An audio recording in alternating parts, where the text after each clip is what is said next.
back to their tradition and that idea of us filling stockings. And people go, oh, I can make these connections now. I'm not so far afield from the people who are living elsewhere. Are you finding, not only in your travels around the world, but here close to home, that people are looking to simplify this Christmas, and they are going to things like this that are going back to the true meaning of the holiday? I think that's very true.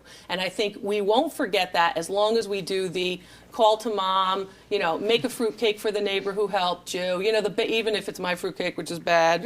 But, you know, if you want to think about those particular things, and I think that just goes along with it, because those little thoughts of people saying, gosh, I never thought that person would remember me at the holidays, those little thoughts are the ones that really keep us going. I got to go to what we call the motherland for us, Italy. I was in Venice, and if you're in Venice, bring an umbrella because it's hot, even in September it's hot. And they actually are very interested in candies, particularly in Murano, which is the glass blowing center, where they will continue the tradition set forth of individual ornaments like the Kugel, the hand-blown glass ornaments from Germany, as well as those from, in fact, these, I'm going to pick this one up with this hand, these particular ornaments, which are glass, from Murano, the glass blowing center in Italy, near Venice. So this red one is the one that is German, antique, about $1,200 if you want to talk about antique value of your ornament. And then this one, the gloves are to protect the objects from the oils on your hands.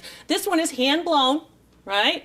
And this hand-blown ornament would be made in Murano. You've heard of Murano glass, which is outside of Venice. And basically, these traditions would usually be hung on trees, or they'd be traded, sort of like Pokemon cards, okay? And they'd be traded That's an expensive Pokemon card, I can tell you that. by kids. So again, try to think about when you're souvenir shopping or thinking about the holidays of getting something that I think reflects what's been fun and new, eye-opening for you this year. You know, my tree this year has a little American bald eagle on the front, on the top, because I understood, gee, I get this about the animals now, you know. So those kinds of things. When I came back from the cruise to Alaska, which my entire family went on to celebrate my father's 80th birthday, I had picked up so many souvenirs along the way at every stop, port of call, that I actually had enough to create an Alaska tree, which I added to my already existing 15 Christmas trees. That was something that now every time I look at it, I was like, oh, look at this. Oh, I remember that. Oh, remember what fun we had buying this particular ornament. And it's really, you don't realize at the time that you are creating a memory and one that you'll look back on fondly for many years to come. And I try to teach people how to buy quality when they're buying things, as well as to how to make that memory through an object. You know, it doesn't have to be expensive. It just has to be of good quality within your budget and relating to a destination. This year it was all about travel for me. So that's what I think a lot of people do. And that tradition that you're continuing, that tradition of making a tree based on your travels, is very widespread, and actually it sparked from patriotic trees, which were popular around World War I. And of course, you know, I have one of those after September 11th as well. Pick a topic. I probably have a tree to go along with. Well, you're the holiday queen, Lynn. I am. And you know what? But I'm even finding myself that I'm a little bit more subdued this year. I don't know if it's because of, you know, of the events of the last year, the economy, or just a feeling that let's really prioritize and really enjoy what we have and not go for quantity, but rather go for real quality. I think that's true. I think that's true. I think with us thinking about our American servicemen and women, a lot of my students on my online courses are in fact serving overseas, and I think that people should think about, you know, your family. Count a blessing. It wouldn't kill you. No, absolutely not. And you know what? The most important tradition that you can continue is to let the people that you love know that you care about them. We certainly care about you, and thank you so much for always being part of our holiday traditions. Have a great holiday season. Too. Thanks, Lynn. We're going to take a short break, but we'll come back with some holiday do's and don'ts during this tough economic time. And of course, more villages. We're celebrating holiday traditions here on my annual It's Your Call holiday special. Stay with us.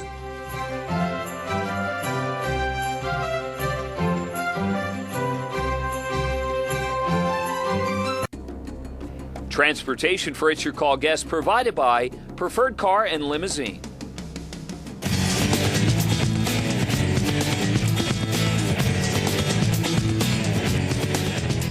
Welcome back, everyone. I'm Lynn Doyle. Thanks for staying with us for my annual holiday special, where this hour we are discussing holiday traditions. Of course, one of the biggest traditions in the Doyle household is the creation of the annual village. But now I want to introduce you to two women who are committed to keeping a family tradition alive in their home. Sally Ketchum and her daughter Cerise build their village together each year and have been doing so for almost a decade.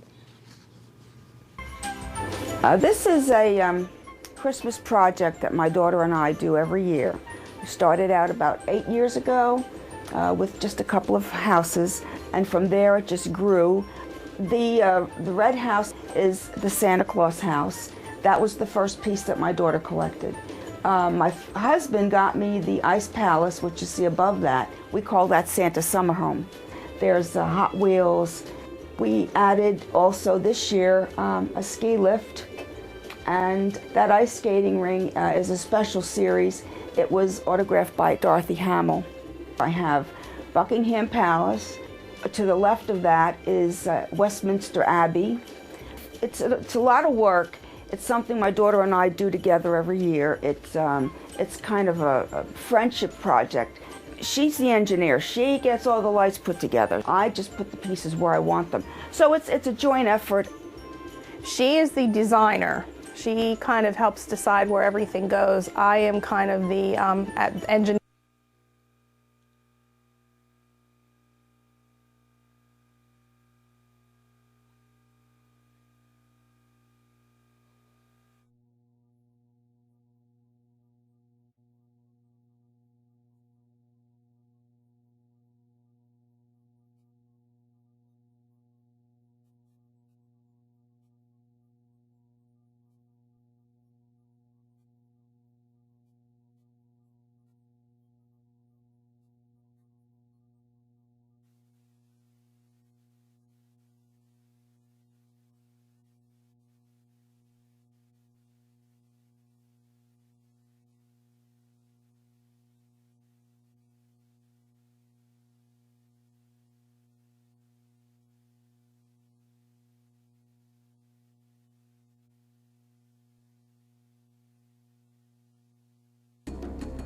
Transportation for It's Your Call guests provided by Preferred Car and Limousine.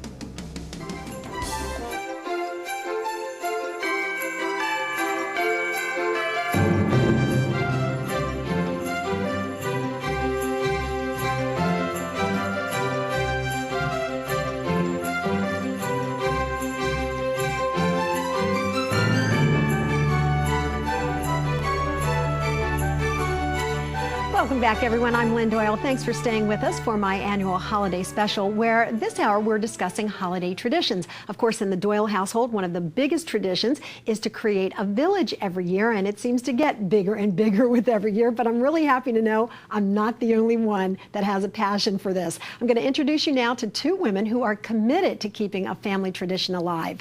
Sally Ketchum and her daughter Cerise build their village together each year, and they've been doing so for almost a decade. This is a Christmas project that my daughter and I do every year. We started out about 8 years ago with just a couple of houses, and from there it just grew. The red house is the Santa Claus house. That was the first piece that my daughter collected. My husband got me the Ice Palace, which you see above that. We call that Santa Summer Home. There's Hot Wheels. We added also this year a ski lift, and that ice skating ring is a special series. It was autographed by Dorothy Hamill. I have Buckingham Palace. To the left of that is Westminster Abbey. It's a lot of work.